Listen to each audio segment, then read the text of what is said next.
हरी बोला देता हरी बोला घेता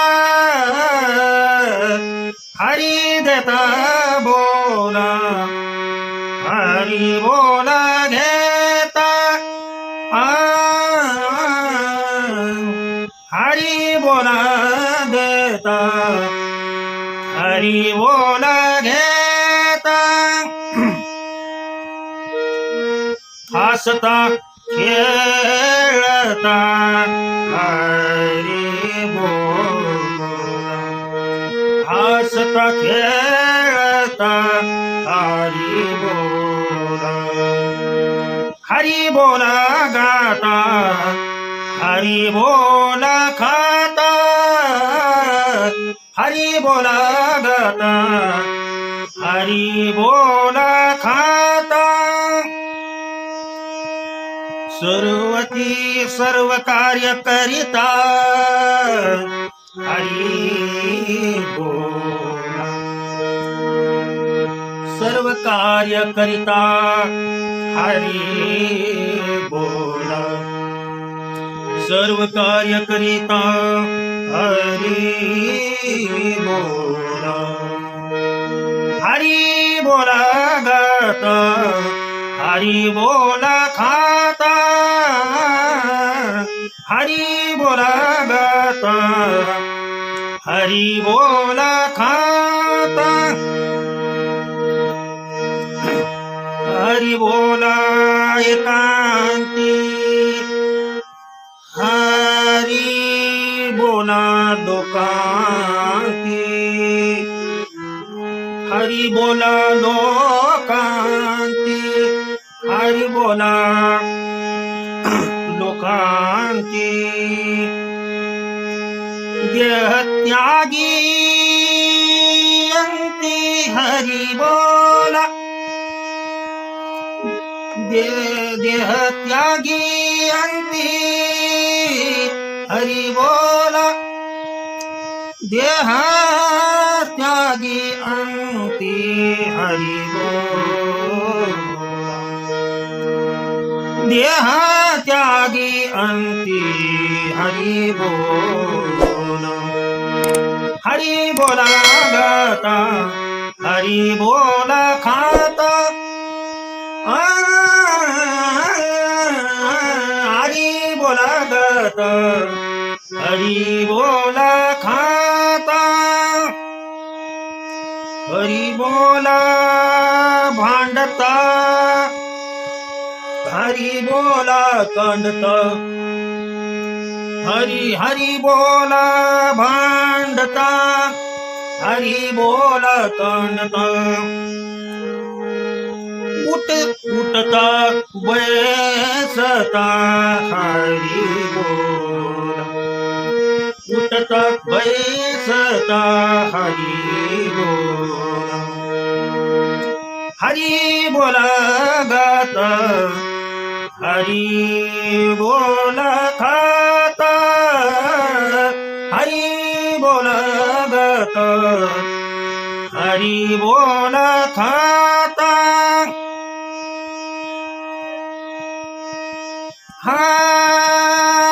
हरी बोला जनी हरी बोला विजानी हरी बोला जनी हरी बोला विजानी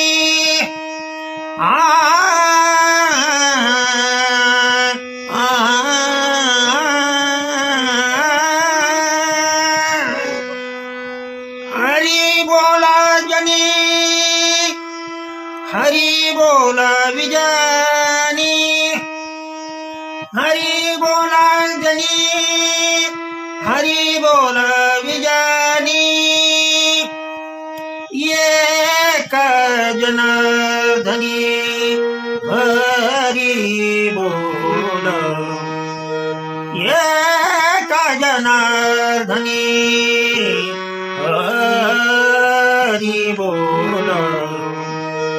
हरी बोला गत हरी बोला खात हरी बोला गत हरी बोला खाता सर्व कार्य करीता हरी बोला सर्व कार्य करीता हरी बोला सर्व कार्य करीता हरी बोला सर्व कार्य करीता हरी बोला गत हरी बोला खाता हरी बोला गत हरी बोला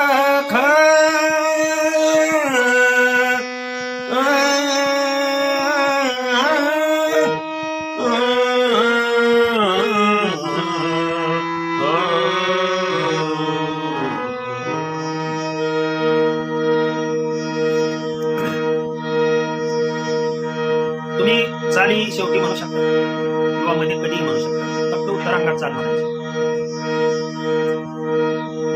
अतिशय उत्कृष्ट अभंग आहे हरिपाठामधला, एकनाथ महाराजांच्या हरिपाठामधला अभंग आहे. आणि दररोज म्हणतो, काम करताना असू द्या, खाताना असू द्या, गाताना असू द्या, उठताना असू द्या, बसताना असू द्या, सगळं जीवन हरिमय करून टाकायचं. तर अंत्यकाळी सुद्धा लक्षात ठेवा, हरी हरी हरी निश्चित वाचन येईल असं माझे शांती ब्रह्म एकनाथ महाराज हे या अभंगामधून सांगतात. मालकंस आहे, भैरवी आहे, चंद्रकंस आहे, मधुकंस मध्येच वापरला आहे. मधीच परमेश्वरीची झलक दाखवली. वेगवेगळ्या पद्धतीनं अभंग एक, राग अनेक. फक्त कुठे जरी फिरला तर मूळ ध्रुवपदावर ज्या रागात गातोय आपण त्या रागामध्ये आलं पाहिजे. प्रॅक्टिस करा, त्याची कृपा आपोआप होईल. मात्र सदैव वाचेमध्ये हरी बोला हरी बोला हरी बोला हरी बोला. झालेली सेवा तुम्हा सर्व वारकरी जनांच्या सद्गुरूंच्या कृपेने जे माझ्या तोंडून ओढून घेतलं ते चरणी अर्पण, भगवंताच्या चरणी, माझ्या आईवडिलांच्या चरणी अर्पण करतो आणि सेवेला पूर्णविराम. कुंडली कवरदा हर विठ्ठल श्री ज्ञानदेव तुकाराम. विठ्ठला विठ्ठला विठ्ठला विठ्ठला.